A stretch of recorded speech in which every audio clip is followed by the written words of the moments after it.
आ, मित्रों, आज हमारे मेंबर पार्लियामेंट चौधरी धर्मवीर जी के पिताजी का स्वर्गवास हुआ है, चौधरी बलराम जी। तो उनके शोक के लिए मैं यहाँ उपस्थित हुआ था। चौधरी बलराम जी एक बड़े नेक इंसान थे और पूरा जीवन उन्होंने समाज सेवा में लगाया, एक अच्छे सात्विक वृत्ति के, सात्विक खान पान के। और इस बात का संतोष है कि 94 ईयर्स उन्होंने अपनी आयु निर्विघ्न, बिना किसी बाधा के और स्वस्थ जीवन में व्यतीत किया और मैं आज उनको श्रद्धांजलि देता हूँ। चुनावी मोड में जो है पूरा प्रदेश आ चुका है सर, क्या कहिएगा सर? क्या विधानसभा और लोकसभा चुनाव एक साथ करवा सकते हैं? स्वाभाविक है, लोकतंत्र में हर 5 साल के बाद ये समय आता है और 5 साल लोकसभा को भी पूर्ण हो गए हैं और विधानसभा के भी कुछ समय के बाद पूर्ण होंगे।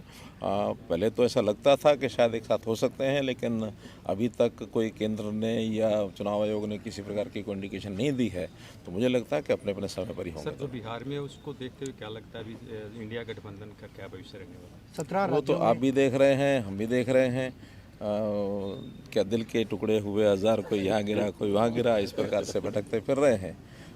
मुझे नहीं लगता कि जनता में किसी प्रकार का कोई इस बात का असर है, प्रभाव है। जनता उनको नकार चुकी है। सब नकारे हुए दल अब इकट्ठा होने की कोशिश कर रहे हैं कि किसी तरीके से उनका अस्तित्व बचा रहे, लेकिन जनता समझ चुकी है और इस देश में अब एक बदलाव की जो एक बाहर एक लहर 10 साल से जो लगातार काम हो रहे हैं, जो कांग्रेस के शासन को पलटा दिया था, उस नाते से अब भारतीय जनता पार्टी का एक स्पष्ट बहुमत का जो शासन है वो केंद्र में भी आएगा, प्रदेश में भी आएगा। हरियाणा में गठबंधन जारी रहेगा सर?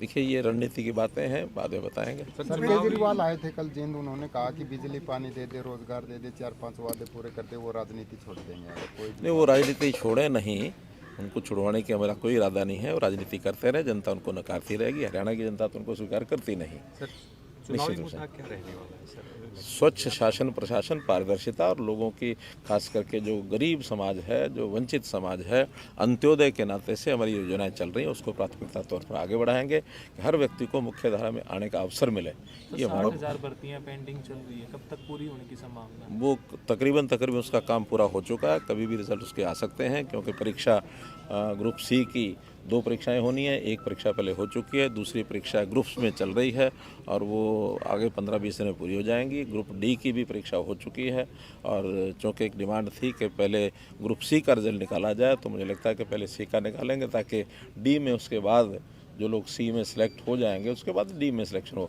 नहीं तो डी में सिलेक्शन के बाद बहुत से लोग ग्रुप सी में चले जाएंगे, फिर वो पोस्टें खाली होंगी, तो डबल उसके लिए मेहनत करनी पड़ती है। इसकी बजाय पहले ग्रुप के सी के परिणाम निकले, उसके बाद डी के निकले। सर, हरियाणा कांग्रेस भी काफी सक्रिय और आरोप लगा रही है कि राम के नाम पर राजनीति कर रही है। सक्रिय सबको रहना चाहिए। राम के नाम से कोई राजनीति नहीं है। राम इस देश की आस्था है, इस देश की आत्मा है, और जो राम का नहीं है वो कहीं का नहीं है, किसी का नहीं है। टिकटों में फेरबदल होगा? ये जिन्होंने करना है उनसे पूछो।